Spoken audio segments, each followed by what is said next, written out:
Hi guys, it's Mark here from Deacons Martial Arts. I'm doing a quick video to explain about agility and how people train agility wrong, basically. So agility, most people will tell you, is the ability to change direction at a fast rate. So most people do lots of drills where they run from one cone to the next. But in real life, it doesn't work like that. And the people that perform best at those drills aren't always kind of the best athletes. This is kind of good for team sports, football, rugby, the American ones, and the same for martial arts. It's very different doing an agility or a footwork drill to actually being good at fighting. And the reason why is because most agility drills don't take into account reaction time, processing time, and single leg work. Okay, so for me, although yes, agility is the ability to change direction fast, in real life agility is not. There's more involved than that. So that's the kind of common myth that I want to get out there.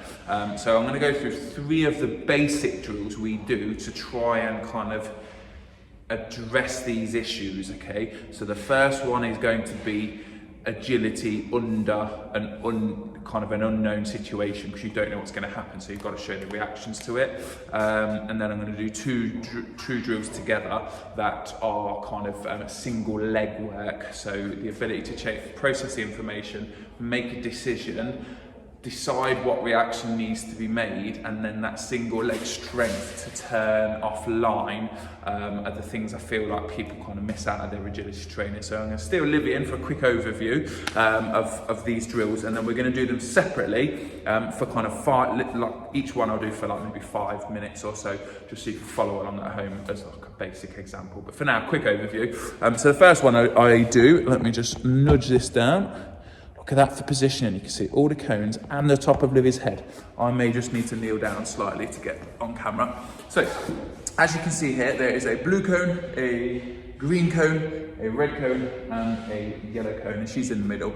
Obviously, these can be as close or as far away as you want. They can be quite close for just fast reaction drills, or far away if you want to do a little bit longer sprint and footwork type stuff. So what I want Livy to do, she's going to just jog on the spot, kind of really fast feet in the middle of the cones. I'm just going to say a colour, and she's going to go to that colour as quick as she can, touch the cone and go back, and return back to where she is. So because she doesn't know what I'm going to say, it's including that reaction speed. Okay, red,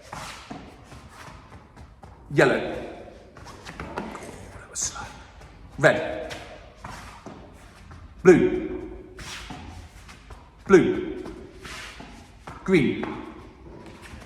Super. So that'll do for now. So as you can see, it's not as simple. Like if she had a preset course, or like a drill, you're gonna run there, then you're gonna go there, then you're gonna double back and you're gonna take a shot on goal. It's not helpful because she knows what she's doing. But in a real scenario, say this was football, the ball don't go where you want it to go, and you need to react quickly. Same martial arts, you're there, the person does something weird you're not expecting, you need to react. So this trains not just your reactions, but also the agility together, which makes a big difference. The second drill, again, which I'm going to put together with the single leg work, is you can do just one cone in the middle. You're basically going to hop on your weak leg first, whichever's your least favourite leg, and you're just going to do fast little hops.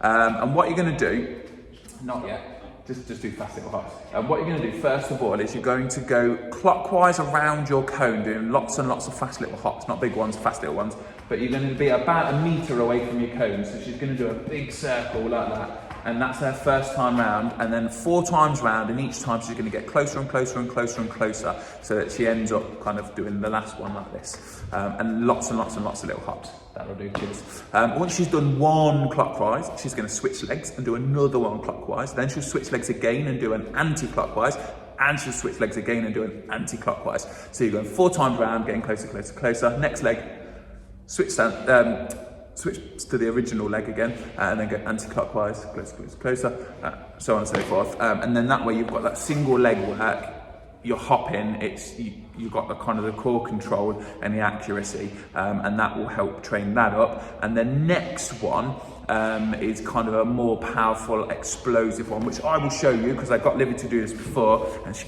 pretty much fell over. Can you do it now? There, she can do it. Let's have a look. So just do it, have a go.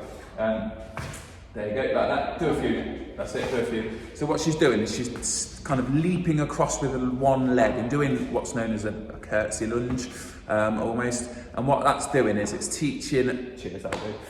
It's showing, sorry, let's get my words right eventually. It's developing that kind of sideways power, but it's also developing that landing under control, that eccentric contraction to reduce the risk of injury and increase the power and the speed at which you can change direction. Okay, so I'm here, and the better I get, the further I can go there, and you're getting a lot better coordination, and obviously the further you go, and obviously it results in you being able to change direction a lot quicker. And then all those three things together, particularly if you put them into an agility session where you do drill 1 for 5 minutes, drill 2 for 5 minutes, drill 3 for 5 minutes, they all add up over time, and you'll get big increases. Hope that helps, dudes. If it doesn't, you're a poo-poo head.